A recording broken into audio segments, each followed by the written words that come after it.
Bam!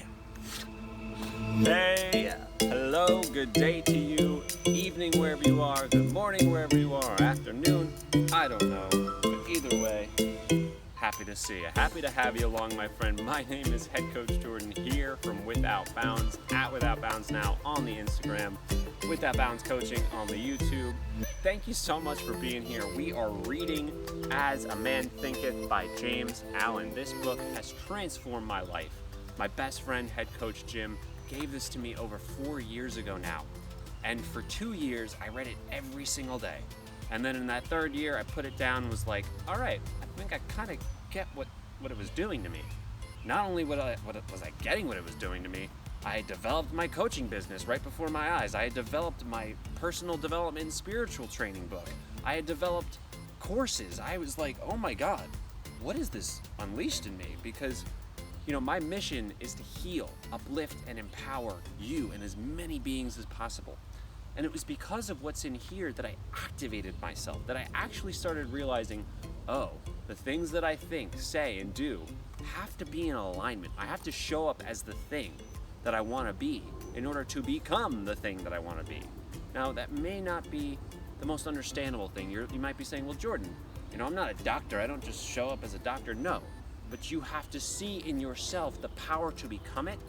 You have to think yourself capable of becoming it, and then you must do the work patiently, calmly, and show up for it. And now we're going to stack on to that foundation, that thing that we've been building, which is your life, soul traveler.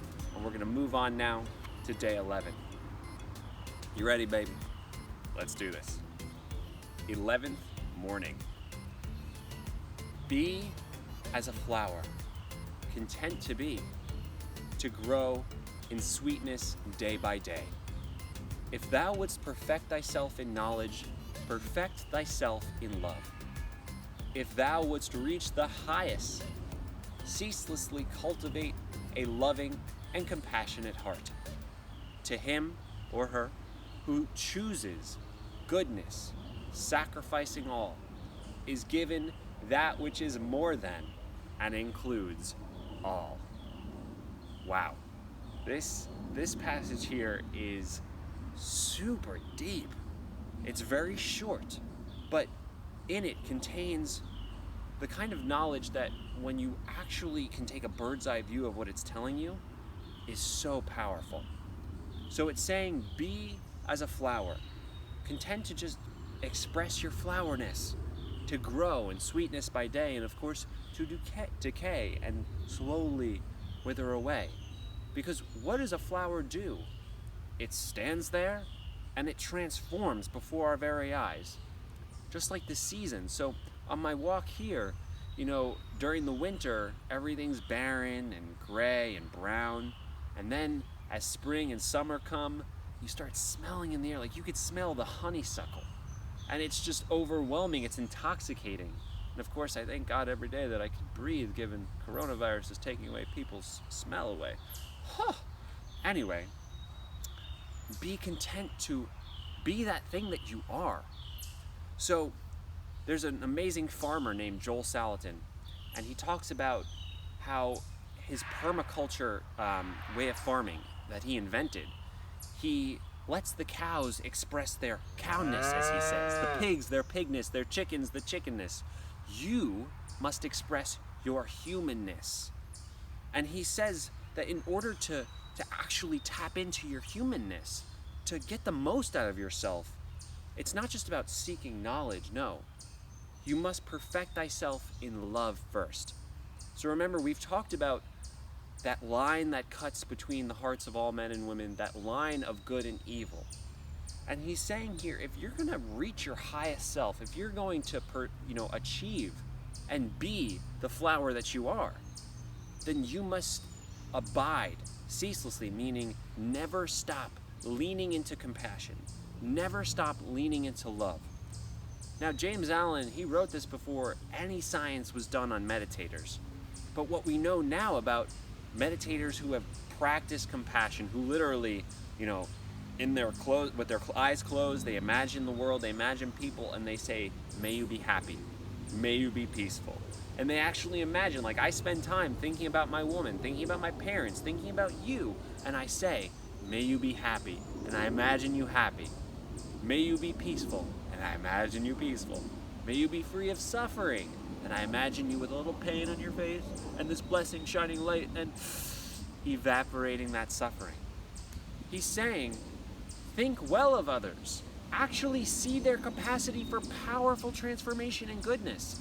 Yes, malevolence exists in the world. Yes, institutions are oppressing specific groups of people, whether they're black, brown, Asian, anyone in between.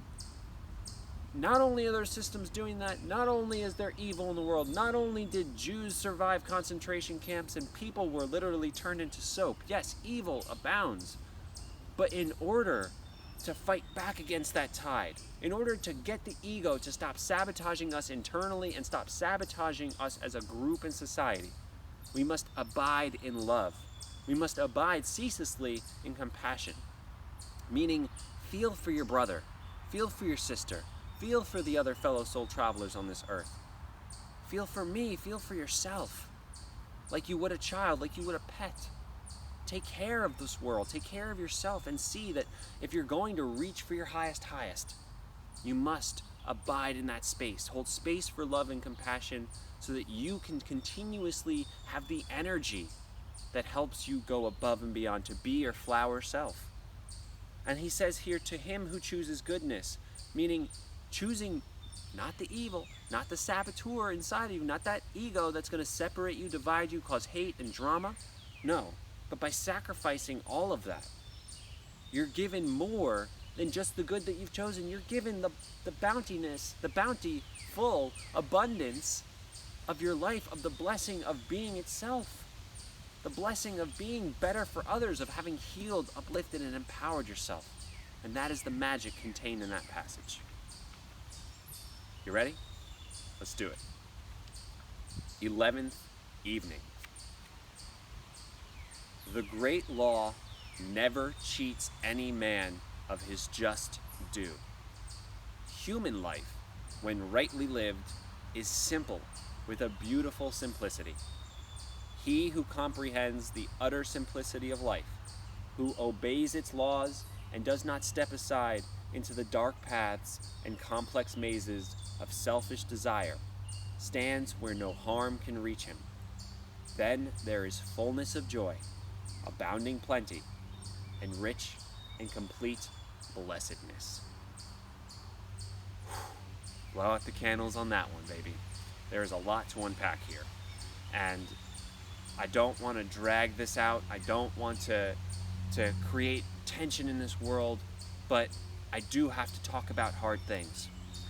Because what this is saying is the great law never cheats any man of his just due.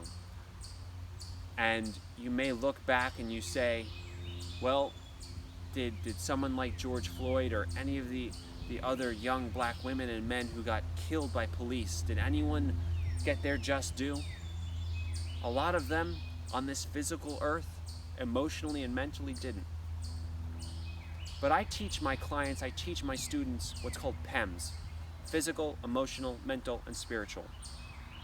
And think about the cancer patient. Think about someone who's dying of cancer, stage 4 terminal brain cancer. I had a cousin who died of that.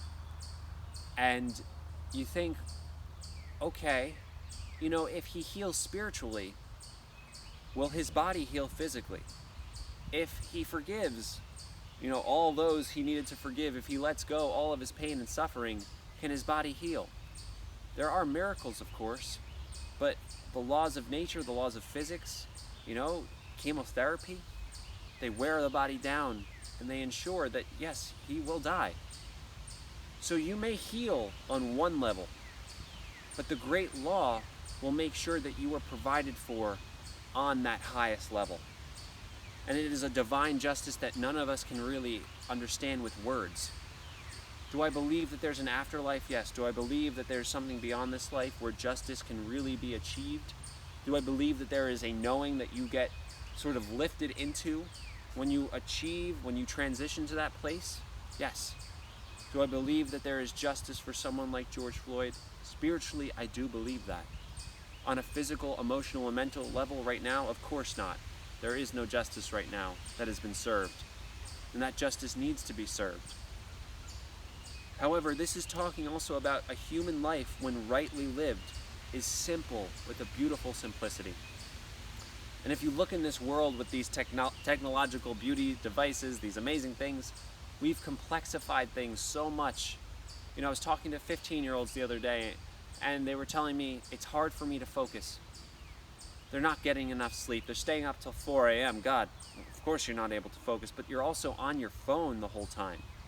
You're constantly on YouTube or Instagram or something. It's like, look, baby, you got to get off this thing. You got to decomplexify your life. You got to re-simplify your life in order to get something easier to come at, in order to get something better for yourself. And he talks about here, if you understand, if you comprehend the utter simplicity of life, meaning if you put aside your animal thoughts, your hate, your anger, if you put aside your, the grief and aggression that you may have, you can, of course, create a life of simplicity and justice for yourself. You can create a life where you're not stepping into complex mazes of desire that, like, this is telling you. So what does this look like? Well, in my life, I was a very desirous young man. Of course, I wanted women. I wanted to be with other women. I wanted open relationships, I wanted to fool around and have all the fun that I wanted. And then I was like, wow, this is not rewarding at all. This doesn't feel good. This doesn't actually nourish my soul. I'm not making love with people who I enjoy making love with. It's like, this is not great. No, I wanted to step back from that crap because I was realizing that I was chasing something that was actually complexifying my life, complicating my emotions, and hurting me. So I had to step aside from that. I had to purify and cleanse myself of my philandering, of my, lustfulness. I had to take time to realize, okay, I want something simpler. I want one person. I want one woman who could love me deeply, choose me, and make me feel like I've gotten more out of my life than chasing other things. And that's why I've been with the same woman for over 6 years. It's because I've realized that I needed to simplify things. We're together or we're not. And I choose to be together. And I choose to simplify my life. It's like, I'm not going to wake up and let myself sink into depression and despair. No, I'm going to choose. I'm going to simplify what I think by saying, well, thank you, God, for another day. Thank you so much. Time to awaken the sleeping giant within, baby. That's what I tell myself each morning. And I open that window because it's a simple thing. Expose yourself to light. Take the track that will lead you down to a better being. Take the effort, make the effort that will create better systems in your life. Simplify the things that you do from moment to moment, and you'll arrive in the fullness of what you can be. And yes, while there may be great injustices, while there may be this law that never cheats any man of his just due, that is God not cheating the man. Men cheat men, women cheat women, women cheat men, men cheat women, all the same. We know that. We know that people, let's face it, they don't treat each other as great as they could. They don't respect, and they don't always live up to the fullness that we can. We've got a little fuzz here, sorry. But the great law, the divine law, will not cheat you. So abide your higher power. Abide that super powerful soul force inside of you to stop postponing your dreams, to stop sabotaging yourself, and step forward into your greatness. And the law will show up for you, I promise, as it has shown up for me. So my friend, thank you for joining me on day 11. We'll be back for tomorrow with day 12. Be well, continue to heal, uplift, and empower yourself. We call it HUE for short, and let's continue to add color to this world and to each other. Be well, soul traveler. You soul traveler. Thank you so much for watching today's video, for sticking around. It means the world to be able to share this amazing personal transformation and coaching content with you. So if you can, please subscribe here on Instagram at Without Bounds Now, and subscribe to us on YouTube, Without Bounds Coaching. Make sure you save this video, share it if you find anything powerful in it, and make sure you comment and let us know what you think, because we're here to help and engage with you.